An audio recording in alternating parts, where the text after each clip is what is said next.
Today's class we're going to focus on twisting your body, like twisting it side to side. It's a movement we're capable of, and it's one that we need to be able to do. So most of the movements that we do on a daily basis are just forward.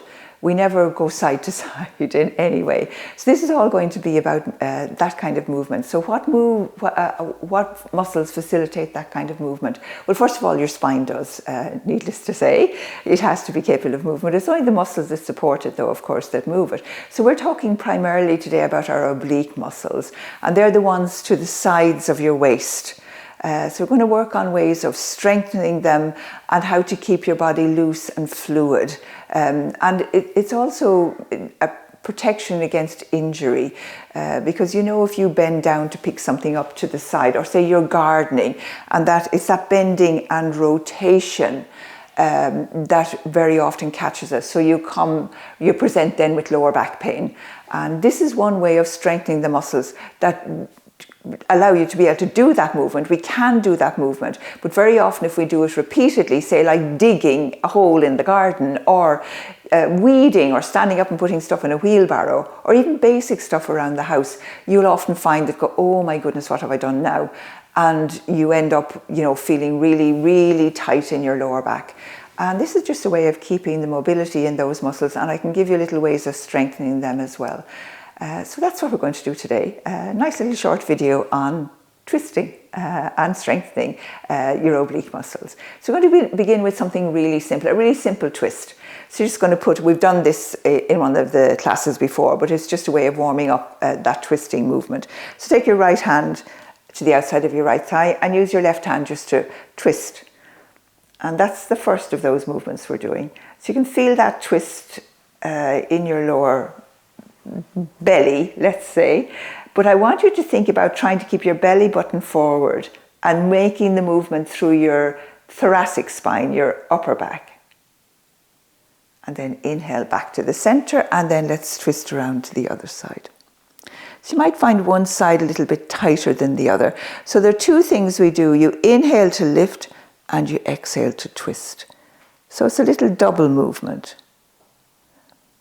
And then inhale back to center. This is my yoga teaching voice.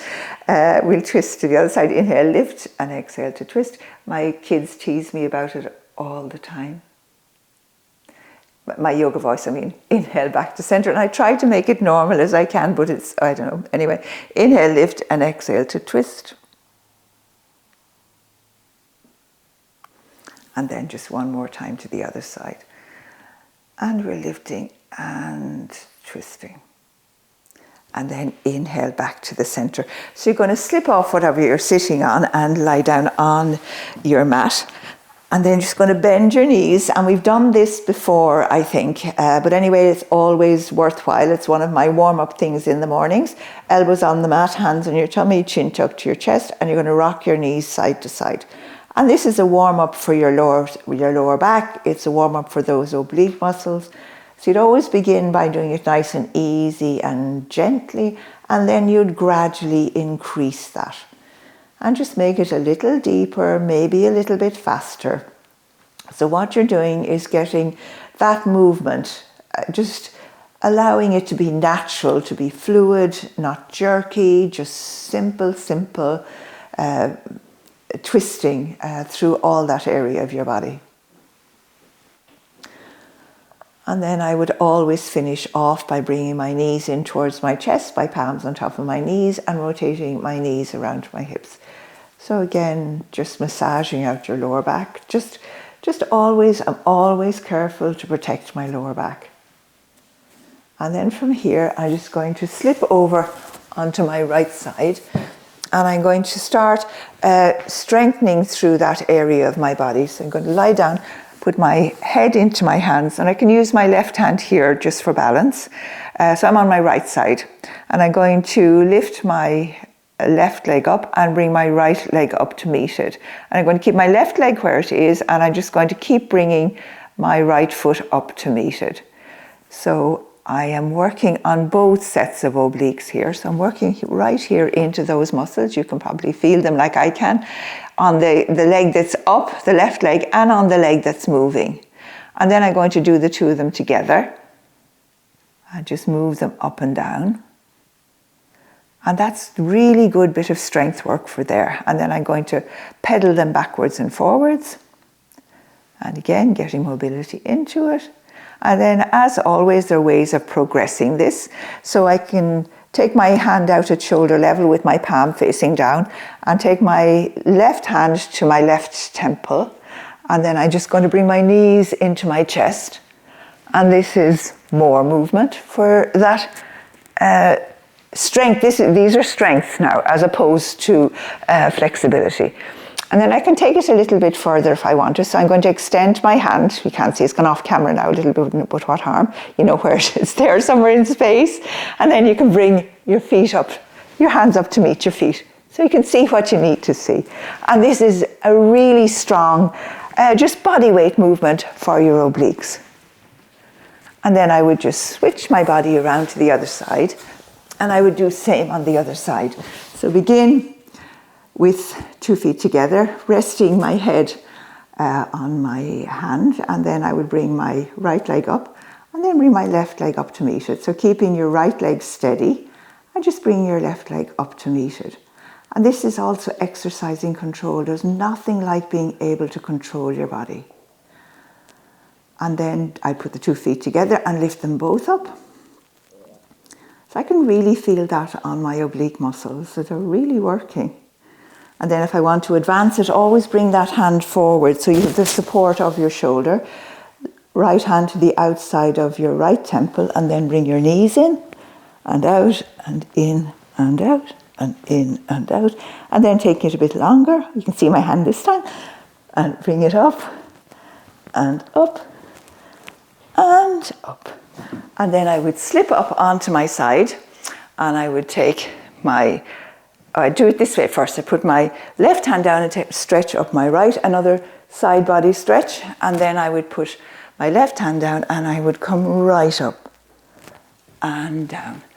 And then I've got a couple more for us to do. So you're going to swing around, working on your core, tuck your chin to your chest and roll your body down. Make sure I'm on the mat. And from here, we're going to do what's called in yoga a reclined twist. So bring your arms out at shoulder level with your palms facing down. Tuck your knees in towards your chest. And I'm going to slowly release my knees to the floor.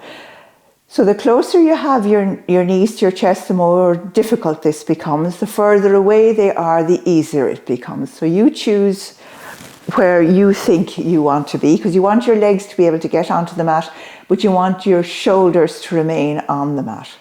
And then you're slowly going to release your legs to the right. And when you get about 1 millimeter off the mat, or the floor, I want you just to hold your legs there. And that's a really strong hold, an isometric strength move for your oblique muscles.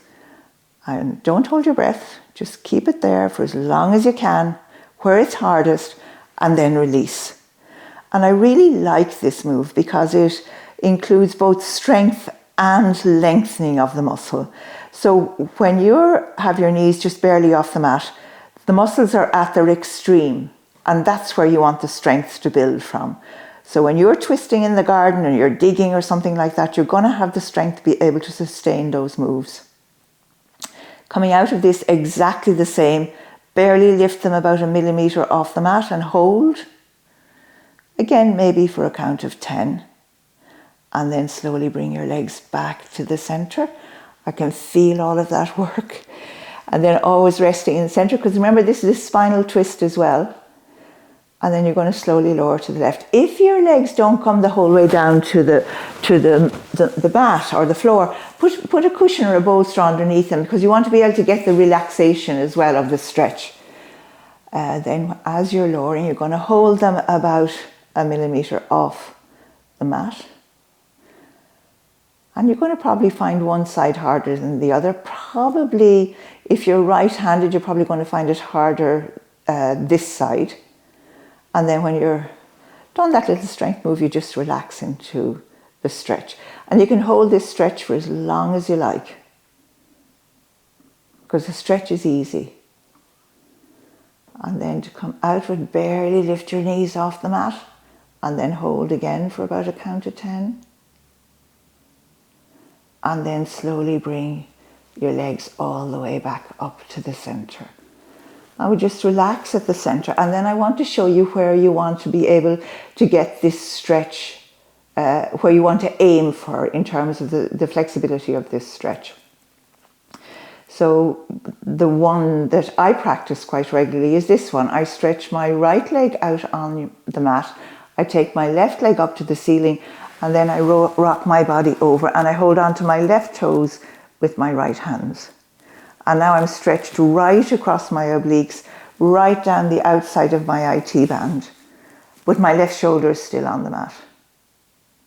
To come out of that, I usually bend that knee to roll myself back to the center. I stretch my left leg out. I usually bend my right knee into my chest, then I stretch my leg up, and then I rock it over to the other side.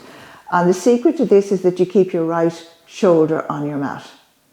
And you get that full stretch then into your obliques and into the outside of your glute med, one of the big glute muscles, and then down all along your IT band, but also into your TFL, that other muscle that's right there as well.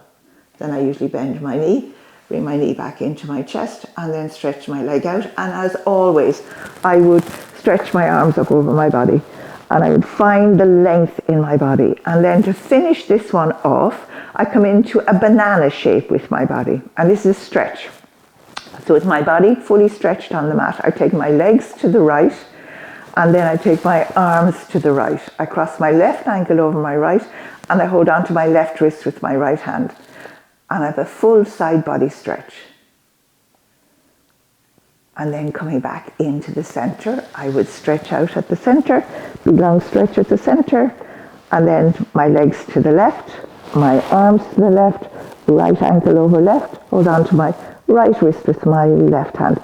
Don't pull your right wrist too much though, because your shoulder is a little more delicate than your hips would be. And then all the way back into the center, pointing your toes. Nice big long stretch at the center, and then bend your knees, roll over to your right, left palm to the mat, and you'll come up to seated. And that's it. That's our little side bending practice for today. So bringing something like that into your practice, we can never eliminate the risk of injury, but we can reduce the incidence of injury by making ourselves strong and our body's capable of endurance, like make your bodies resilient, and we can do it at any age. I've been saying this from the time I started these videos. If you combine the amount of work that you do, it's such an important thing to be able to do, working with strength, working with flexibility, and it doesn't take long. And those little set of moves, what do they take? 10, 15 minutes max. And yeah, so the next time you're digging in the garden and you come back, you will find that you don't have a pain in your lower back. So anyway, until the next time, be good and take care of yourselves.